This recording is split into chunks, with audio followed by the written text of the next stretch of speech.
چودہ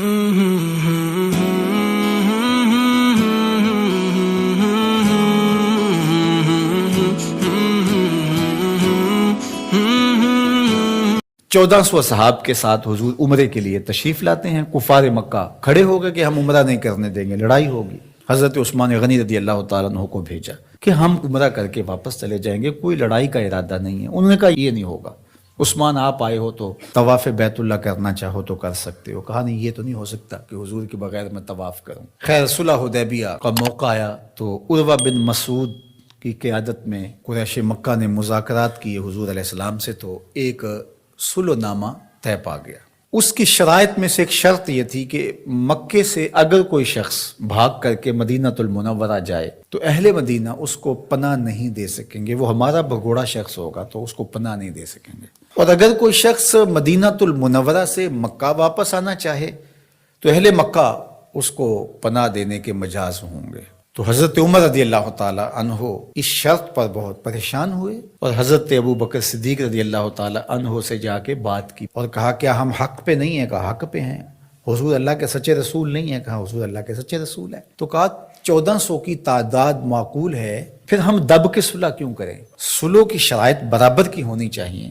اگر کوئی ان کا بھاگ کر کے آ جائے ادھر سے تو وہ ہم پناہ دے سکیں، اور اگر ہمارا جائے تو وہ پناہ دے سکیں، یا پھر وہ بھی نہ دیں ہم بھی نہ دیں.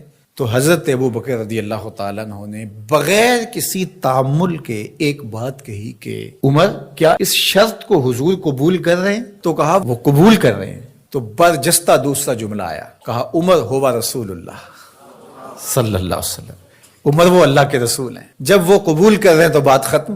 یہ تھا وہ تیقن. اس کو اس مفہوم میں بھی لے سکتے ہیں، عقل قربان کم بپیش مصطفیٰ. یہاں پہ سارے راستے بند ہو جاتے ہیں. یہ ہے وہ یقین. تو کہا ہوا رسول اللہ. یہ برجستہ جملہ ہے جو یقین کی بجلیاں بھر دیتا ہے روحوں کے اندر. یہ کوئی حرج نہیں ہے کہ کسی بھی مسئلہ شرعی اور کسی بھی دینی امر میں آپ لاجک تلاش کر لیں، مل جائے تو اچھی بات ہے. لیکن یہ مزاج بنانا کہ اس کا لاجک کیا ہے، اس کا لاجک کیا ہے.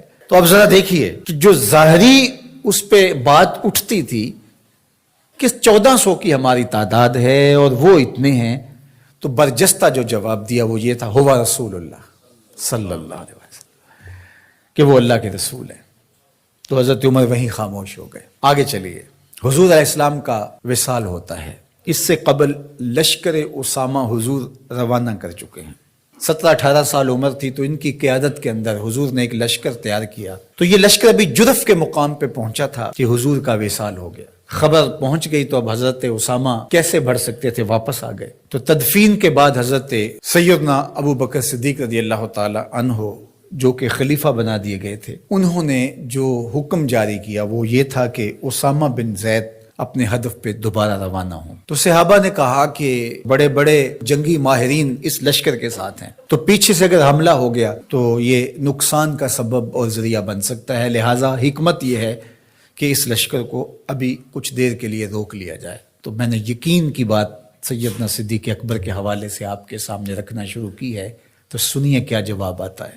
انہوں نے جواب میں کہا واللہ اگر مجھے یقین ہو کہ جانور درندے جنگلوں سے آ کے میرے بدن کی بوٹیاں بھی نوچ لیں تب بھی لشکر اسامہ کو بھیجوں گا، اس لیے کہ اس کو روانہ اللہ کے رسول فرما چکے. پھر اس کا نتیجہ کیا ہوا؟ جو قبائل پر تول رہے تھے حضور کے وصال کی وجہ سے، جن کے کچھ حوصلے بڑے تھے، انہوں نے سوچا ان کا کتنا سسٹم مضبوط ہے کہ یہ ان حالات کے اندر بھی لشکر کو روانہ کرنے کی پوزیشن میں ہے. اور جدھر لشکر گیا انہیں یہ خبر پہلے پہنچ گئی کہ حضور علیہ السلام کا وصال ہو گیا، لیکن انہوں نے سوچا کہ ان حالات کے اندر بھی لشکر حملہ آور ہو رہا ہے ہمارے اوپر، تو اس کا مطلب ہے یہ کتنے مضبوط ہو گئے ہوئے ہیں. تو لشکر بھی کامیاب اور بامراد مظفر ہو کر کے واپس پلٹا، اور کسی کو مدینہ المنورہ کی طرف میلی آنکھ سے نظر اٹھا کے دیکھنے کی ہمت بھی نہ پڑی. یہ سیدنا صدیق اکبر رضی اللہ تعالی عنہ کے یقین کا، اعتماد کا، بھروسے کا، اور حضور علیہ الصلوۃ والسلام کی ذات پر ان کا جو اذعان و یقین تھا اس کا نتیجہ تھا. تو یقین کی کائنات کا اگر کسی نے شہنشاہ دیکھنا ہے تو وہ ابو بکر صدیق رضی اللہ تعالی عنہ کو دیکھے. ان کی پوری زندگی یقین کی دولتوں سے بھری پڑی ہے. صاحب صدق بھی ہیں، صاحب یقین بھی ہیں.